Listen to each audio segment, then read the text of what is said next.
Quazi here. In the summer of 2013, something was leaked by computer analyst Edward Snowden that completely changed the world. Edward Snowden. Edward Snowden. Edward Snowden. He's an American former CIA employee and computer technician. Today he came out as the leaker of classified NSA documents.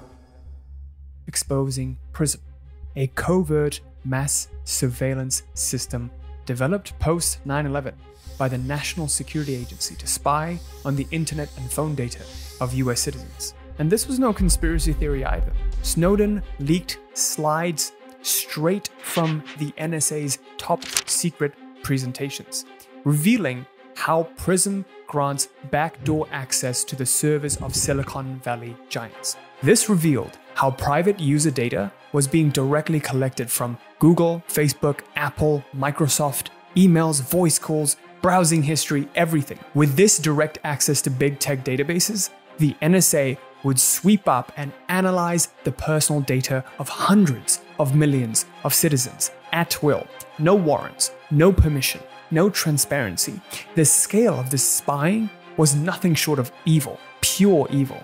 Snowden's act of whistleblowing exposed the reality of the world that we actually live in today. This selfless act actually sent him into exile, charged as a criminal under the Espionage Act.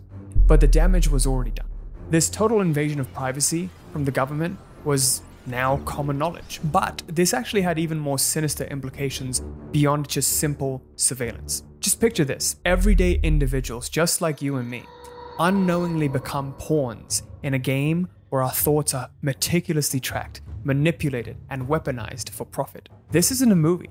It's the harsh reality of what's actually happening right now. These dark and twisted organizations want you to believe that you're powerless and insignificant. They want you to submit to their tyrannical plans. Just take a look at what's going on in the world right now, with the rise of AI, social media censorship. That the government has a constitutional right to attempt to persuade you to behave in a particular way. But the power is still left with the social media platforms. They're desperately trying to show you things that they want you to see and what they want you to believe. And they want you to believe that you can do nothing about it. But the truth is, there is something you can do about it. But now, the question on your mind is how? The key to protecting yourself from this reality lies in controlling just two main things: your consciousness and your personal identity. Because think about it. The moment you gain the ability to think for yourself or become conscious, you can choose whether to accept or reject what they're feeding you. The choice now is yours. After you become conscious, you simply choose who you must become to experience the life that you actually want, which is the art of shifting your personal identity. So, in today's video, I'm going to show you one of the most comprehensive identity shifting guides that you've ever seen. But let me make this crystal clear. This won't be your average self-help video. Instead, I'm going to share with you a complete guide that I myself and my clients have actually used to break free and experience the lives of our own choice. This might be your last chance to get ahead of the masses. Unfortunately, the longer you wait, the harder it's going to get. The choice is yours. With that said, let's get started. Identity shifting was the single most profound thing that I did for my life that completely transformed everything for me. It allowed me to get into the best shape of my life, become more confident, get the best grades in school, manifest my dream partner, manifest my baby. All of these things happened in my life because of who I became, the kind of person that I became. But in order to make an identity shift, there's something very, very crucial that needs to happen. And what needs to happen is we need to cultivate consciousness. According to the Oxford Dictionary, to be conscious means to be awake. And I think that's a very fitting definition. What happens when we become awake? We take our power back. Now we have the power of choice. Someone who is asleep and not awake, do they have a choice in how their lives turn out? No. They're steeped in the illusions that have been crafted for them that they've chosen to believe. They cannot step back from it to consciously discern whether or not this was the right thing. So what I'm going to do is show you a process via which, a reasoning process via which you can become more conscious. This is the most fundamental step that needs to happen before you can make the identity shift. Understand that who you are right now is just a mixture of a conscious accumulation of past experiences and an unconscious accumulation of past experiences. You may have chosen certain things in your life that are in accordance with your heart's true desires. Maybe you wanted to be a doctor, a lawyer, or an engineer, and that's truly what you've chosen, and that's great. There's certain things in your life you may have really chosen. Maybe the person you wanted to be with, the house you wanted to live in. You were very, very conscious about those choices. But there's also certain other choices that you made that were unconscious, that have become a part of you. Oh, I am this way because of this experience that happened to me. Maybe some trauma that you've been through. Maybe some issues with your parents that you've been through. And you keep telling yourself that story again and again. Oh, I am this way because my parents were never there for me. Or I was bullied and this is why I have this shortcoming. You justify that shortcoming, and every time something happens, you fit that event into that past worldview, that story you're telling yourself of, oh, it's because I was bullied, or it's because my parents were very abusive. If it were really, really up to us, wouldn't we choose to make that story an empowering one? Wouldn't we choose to experience post-traumatic growth rather than post-traumatic regression? We're so deeply stupid in them. We're so unconscious in them, and we've used it as a model for our lives. It's very, very hard to break free for most people. Because if we were to choose to disbelieve these stories, then our past would become a lie. So the ego wants to survive by telling itself these stories so it can keep itself in this cocoon.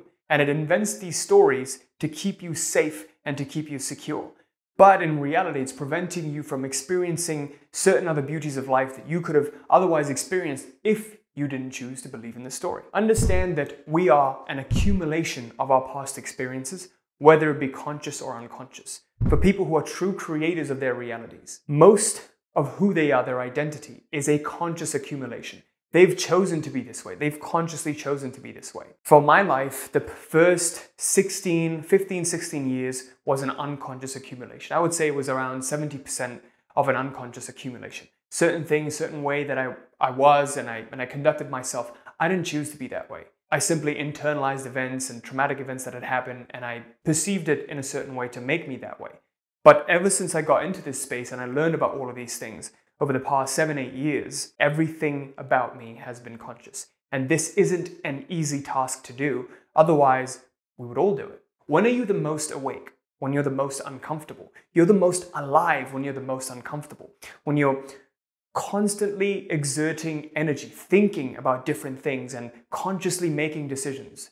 When are you the most dead? When you're unconscious. You sit on a couch, become a zombie, watch TV, eat junk food, numb yourself, and basically be dead. To be conscious actually requires deliberate, focused attention on your part. And that's why society loves to keep us unconscious so they can program us and have us be the way they would want to be. There is a very important filtering mechanism that we all possess called the reticular activating system. This is located in our subconscious mind. When our reticular activating system is programmed in a particular way, we filter out for information that corresponds to what we're looking for. For example, if you believe that you're only worthy of a certain job or a certain amount of money a month, you're going to find all the ways to get to that money or to create and recreate that similar situation. If you've been in a similar situation where you've always been betrayed and your RAS is programmed with that story top of mind, that's a conviction you hold to be true, you're always going to be attracting that same situation. You're always going to be creating that even though there was no reason for that to happen. Your traumas create that situation because you are so deeply identified with that story. Unless and until we're ready to confront that story and say, hey, I choose to no longer live by this story. I am going to, from this moment forward, craft the story that I want to choose, that I want to live my life by. Unless and until you can do that, you will never really experience the reality you want to experience. How can we choose to properly filter? Initially, we're presented with a stimulus. Something happens in our lives, something outside of us, and then we choose to perceive it as either good, bad, or neutral. When you perceive something as neutral, it really has no power over you. But when you perceive something as positive, you create events that are more positive along that line. When you perceive it as negative, you create more events that are along the negative lifeline. When we perceive a stimulus initially, it's just a mere thought. But what happens is, once we keep telling ourselves this story again and again, more of this event happens, and the more we view it with our RAS, we keep viewing it along the same lines of, oh, see, this is me getting betrayed. It's happening again. It slowly becomes a belief. And when it becomes a belief, you automatically look for it again and again and again. Whatever you're looking for, you're going to find. And the more you find those events, and the more you are convicted of those events, you really believe it, you no longer even question this belief. It's 100% true. This has always happened in your life, and you assume, you almost expect it to happen again and again. Okay? So then this evolves to the level of conviction. When it evolves to the level of conviction, it becomes what's known as a hypnotic rhythm.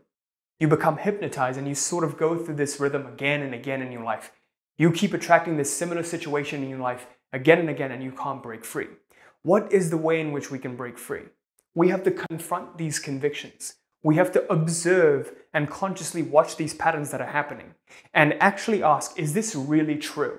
Is this what I choose? I'll find myself telling myself a story of, oh, I'm overly critical of things because this is what happened in my past. And I'm overly paranoid of things because that's just how I was. And at that moment, that's a trigger for me to catch myself and my thought. Is this really true? Or is this a story that I've invented and I've told myself this for so long, I actually believe it to be true? Every truth is relative. It's true to a certain extent. How can we prevent accumulating these experiences unconsciously? There is a very, very powerful process that we all possess, and this is called our reasoning process. I'll put this diagram here right now. If you look at the different levels of consciousness, you'll see that reason is at a particular level, fear is at a lower level of consciousness, 200, the level of courage, is at the neutral level. When we go into the levels of reason, we can use that as a tool to bring ourselves up from pride, fear, shame, guilt. We can easily move up to those higher levels of consciousness just by using the tools of reasoning and acceptance alone. Unfortunately, for most people, what their reasoning process is reasoning via analogy. Ask yourself this: how many times have you made a decision because you've seen someone else make that same decision? How many times have you chosen to do something because it's just the right thing to do? It's just that's something that's always been done. Oh, I'm raising my kids this way because my parents raised me this way. Or I'm sending my kids to this school because my parents or someone else told me this school is good. Instead of actually doing your own research and figuring out whether or not this is the right answer for your unique particular situation. For most people, the answer to this is they always reason via analogy when it comes to go to school, get a degree, get a good job, retire, and that's the story that I was sold and I almost bought into. But then I woke up and I realized, is this really what I want? So when you break free of analogy, the more powerful way to reason that allows you to be more conscious is what's known as reasoning via first principles. And the difference between analogy and first principles is analogy follows monkey see, monkey do. First principles is, hold on, everyone's doing this. Let me really analyze this. They say that going to school, getting a degree, and then getting a 9-to-5 job, and then retiring is apparently the best thing to do. Is it really the best thing to do for me? What am I passionate about? What feels right for my particular situation? It takes courage to be able to confront yourself and understand yourself, gain that awareness, so you can do the right thing for yourself, for your family. And this is what reasoning via first principle is. It's breaking things down to their fundamental truths and then building up your conclusion from there. So your conclusion for this instance would be, hey, this may be the right path for everyone else, but this surely isn't the right path for me. Which is exactly what happened to me in the summer of 2019 when I decided to quit my full-time job and go all in on my business, even though I wasn't getting the kind of results that I wanted in my business. But it felt like the right decision for me. It may not be the right decision for you. Your decision is yours to make, okay? The biggest lesson that I learned was in realizing that life isn't black or white. Decisions aren't binary. Life is black and white. Both answers are correct. Every truth is relative. And so when I'm confronted with anything now, when someone presents an opinion, I actually try to look at their point of view instead of quickly rushing in with my judgment. And I actually verify and see why they might be looking at the world that way. And I'll analyze that. I'll be open to it. This makes you more open, okay? Just looking at life and realizing that it's not black or white, because our mind loves to think in black or white terms. When we're open to receiving, we're open to growing. When most people are closed off, they don't receive anything. They just live in that narrative they've been telling themselves. So this is what needs to happen for you if you want to consciously craft that version of yourself you want to become in this next phase of your life. Learn to reason via first principles. Learn to not immediately reject any idea that's coming your way. You know, when you even feel triggered by a certain idea that you come across, take a moment to analyze why you're being triggered. Inquire within that, and you'll see how open you become and how much your life changes, because now you're no longer identified with a particular viewpoint. You're already stuck somewhere. You can't, unless you can unstick yourself, there is no potential for growth. So now let's get into identity shifting and sharing with you the most powerful thing you can do to become and experience a completely new reality. I want to begin this part by sharing with you a really powerful quote from the founder of one of the biggest computer companies, IBM, Tom Watson, and what he said. IBM is what it is today for three special reasons. The first reason is at the very beginning, I had a very clear picture of what the company would look like when it was finally done. You might say I had a model in my mind of what it would look like when the dream, my vision, was in place. I then asked myself how a company which looked like that would have to act. I then created a picture of how IBM would act when it was finally done. I then realized that unless we began to act that way from the very beginning, we would never have to get there. We would never get there. If you want to become great, you have to act great. You have to be a champion. A lot of people have misconceptions about this. They think, oh, you know, if I want to be a millionaire and work 1 hour a day, then I should work 1 hour a day. For a lot of people, that's not quite congruent with their worldview and beliefs, right? So you have a certain worldview right now and a certain belief about how the world operates and how reality in general operates. And you might not be able to believe or conceive the fact that you can be a millionaire and work 1 hour a day. But maybe you can conceive that you can be a millionaire and work 6 hours a day. Why don't you do that? Why don't you start there? Start with what you do believe in and then work on reprogramming your belief as you progress. That's the fastest way to make a change in your life. You have to start with the current template of reality you have already instead of sitting on the couch and trying to change your beliefs. It doesn't work. Changing your beliefs doesn't work. You have to create a bridge between your current belief and your desired belief and continually work on recreating that mold. When you choose a particular belief and you take massive action towards it, that action itself has a very, very rewiring effect on your nervous system. When a thought and emotion come together, when you really experience something powerful and profound in your life, that's why a lot of people in moments of great pain, they make a decision that I will never do this again. This behavior cannot happen anymore. That's when they experience a shift, right? Something powerful, nervous system shocking has to happen.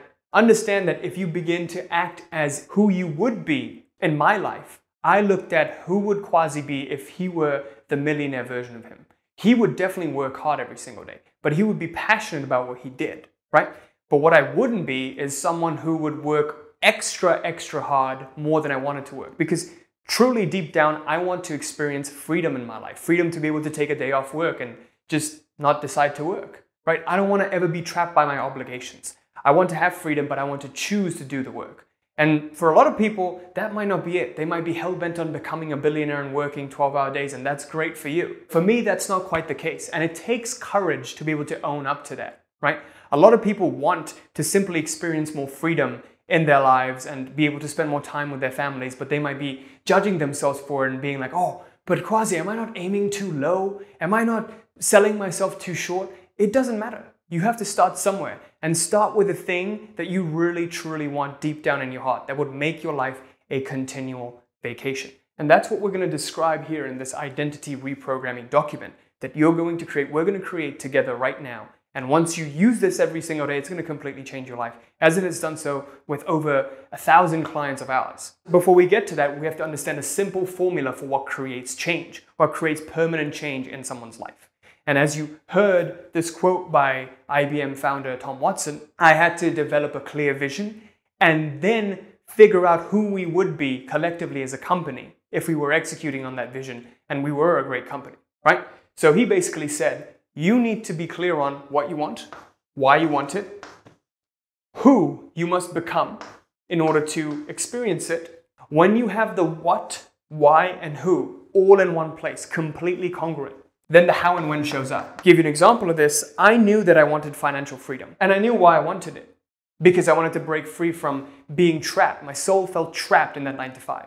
And I had an idea of who I would need to become.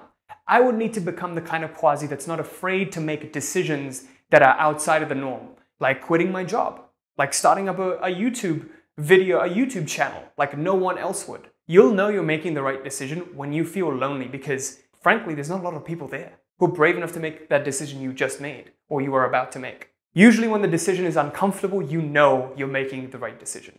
So when I made that decision to quit, I knew I was doing the right thing.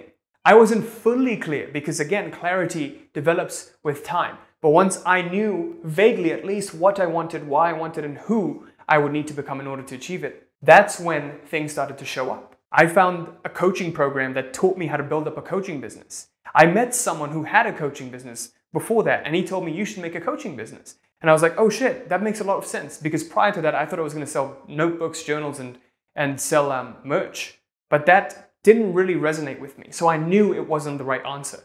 So I just continued with that idea that I had about starting up a YouTube channel, right? And now, 5 years later, this YouTube channel is over at 500,000 subscribers. That's the power of what can happen when you're truly aligned to your core desires. When you're honest with yourself and you're like, hey, this is actually what I really want. I don't want to be a billionaire and work 8 days of the week. I actually want some freedom in my life. That's what I would like to experience. That is what sets my heart free. That is what makes my life a continual vacation. So what needs to happen is a very deep process of self-inquiry. From this moment onwards, you have to carefully watch, consciously watch all of the things that are happening in your life, all of the thoughts that you have, what you're choosing to accept, what you're choosing to reject, what really motivates you, what really excites you every single day. For me, I'm excited by competition and becoming a little bit better every single day. When my YouTube channel started to do well and I started to see results, I got even more motivated. I'm like, hey, let's make this even better. Let's get more subscribers. Let's get more views. Let's see how we can impact more people, change more lives. Let's just improve on this every single day. Your motivation might be completely different, and that's completely fine. You don't have to be like me. You don't have to be like all of the people you watch on TV. You have to be like you, and you have to completely own the realist version of yourself. So now let's get to this identity reprogramming document. This is something that I've been reading morning and night for the last more than 5 years. It's something that reminds me of who I've chosen to become, what I want for my life. And by the way, when you actually do this, when you read through your goals daily, you'll see that some of them will just fall apart. You won't resonate with some of them. And that's actually good, because now you're getting clearer about what you want and what you don't want. You can do this on a sheet of paper. Basically start with picking 3 goals you would like to achieve in the next 12 months. To give you an example, my 12-month goals were to get over 1,000 customers in our new academy. The other goal was to get over 1 million subscribers on the channel. And the final goal was to have a happy, healthy baby boy. I've reached one of those 3 goals already. And I'm not too bothered if it happens or if it doesn't happen. It doesn't affect me. That is what I'm working towards. If it takes a year, fine. If it takes 2 years, 3 years, 4 years, 5 years, fine. I have nothing else I'd rather commit my life to. I'm not going to give up on it. That's something that I'm truly, truly passionate about. And I'm going to keep working towards it until I achieve it. So pick a goal that's not unrealistic, but at the same time not too realistic. So don't sell yourself short. Use a principle that I like to call lean over the edge without falling off to pick this goal. So what I mean by that is you challenge yourself with that goal that you're going to pick. It's going to be large. So let's say if you thought you could easily do 10K a month in a business that you make, how do you feel about doing $100,000 a month? Oh, that's a little bit too much of a stretch. How do you feel about $50,000 a month? That's also a stretch considering I don't have an online business. How about $15,000 a month? You know, that could happen. Oh, that's exciting. That's actually exciting. This is a rule called the Goldilocks rule. We want to go to the highest and the lowest, and the middle point is just the right point, a suitable goal, an appropriate goal that you can pick, that you can strive towards. So pick 3 goals with a 12-month timeline that you'd like to achieve ideally. And again, this isn't a deadline that I have to, I must. It's just a guideline. It would be great if it happened. If not, no problem. I'm not too attached to it. Number 2, what I want you to do is write why. Write one reason why you'd like to achieve this. One reason for every single one of these goals, okay? And the reason behind that is we want to satisfy this. We want to know why we want it. And they could all be the same reasons. You want to achieve freedom. You want to make an impact. Be really honest with yourself. What is that one reason that kind of sets fire in your heart and makes you really strive towards it? What's someone even you want to prove wrong? What is some painful experience that you want to prove wrong, that you've recovered from, that you've become better? Whatever drives you, okay? Think about what really, really drives you and use that as fuel. Now we want to craft the who, which is the character. I want you to take a moment to imagine who you would be once you're accomplishing these goals, once these goals are being effortlessly achieved. And the first thing you might want to consider is the character style. How would this character look? What would they be wearing? What's their appearance like? What kind of clothes would you be wearing? What kind of watch would you be wearing? How would your hairstyle be? Consider all of these things. We're trying to create that clear picture. Next, you want to consider the character personality traits or quirks. So traits that you have. Is this person humorous? Is this person serious? Is this person laid back? What kind of character traits would this person have if they were effortlessly achieving all of these goals that you've defined? Write down this character's daily habits. What are a few daily habits, let's say 5 daily habits, that this character religiously follows? Oh, this character is an early riser. This character wakes up early every single day at 5 a.m. sharp. Or this character wakes up late. This character stays up late at night doing creative work. Maybe you're an artist. Whatever fits that picture that you've crafted, those 3 goals that you want to achieve. We're reverse engineering, right? Next, I want you to write down 5 affirmations. Affirmations that suit this character. It could be something like, money flows into my life with ease. I'm a money magnet. Every single month, I make $10,000 a month with absolute, complete ease.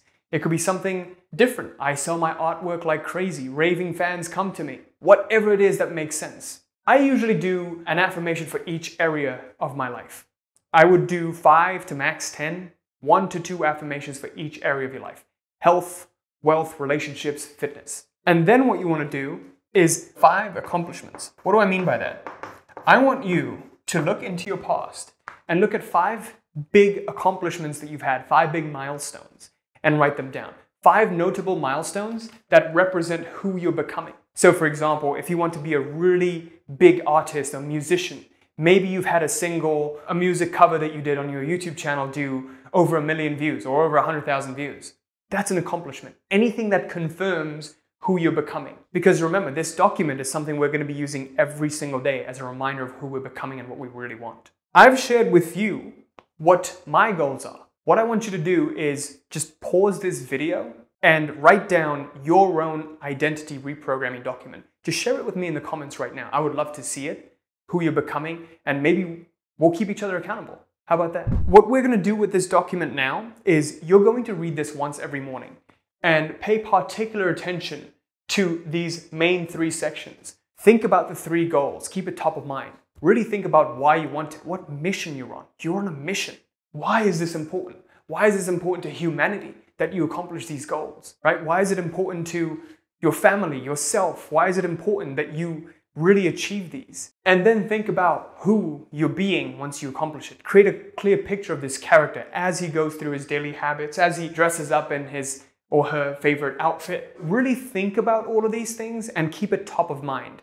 Because again, remember, whatever's held top of mind every single day has to manifest. There is no choice. That's the law of consciousness. Whatever you think about every single day, obsessively, without fail, it will happen. There is just no other way. As you live each day, as you're confronted with crucial decisions in your day-to-day life, just ask one simple question. If I were my ideal self, accomplishing all of these things, how would I respond to this situation? If someone gets mad at you, throws a racial slur at you, how would you respond to it? If you were your ideal self, live from that ideal self right now. As the IBM founder, Tom Watson said, act as the ideal, the best company, the company you want to be. Act as that right now in this very moment. And I promise you, if you literally just do this for 40 days, your life will completely change. If you do this for over a year, 2 years, 3 years, you won't be able to recognize who you've become, okay? And I review this every 12 months, by the way. Every 12 months, I'll change this, review it, update it. If my goals are different, I'll update it to something different. If you haven't done this right now, please just pause this video, go ahead and finish this identity reprogramming document. It could be 1 piece of paper or 2 pieces, but you keep this next to your bed and you read this every single morning and you visualize and you really feel what it feels like to be this ideal character. As you probably know, Black Friday is coming up and we're going to be doing something here at realitycreator.com that we've never done before, ever in history of our company. We're going to be doing a Black Friday sale for our Reality Creator Academy.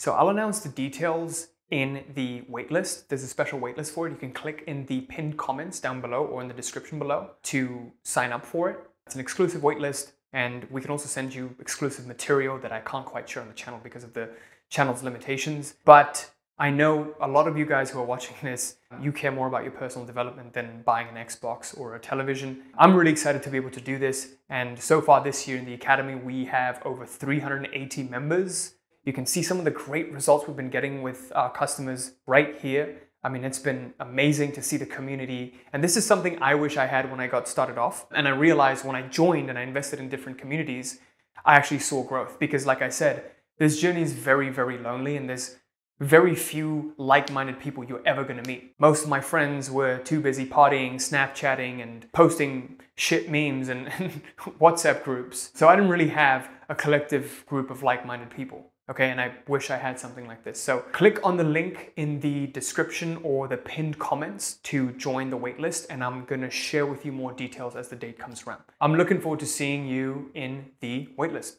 Thanks.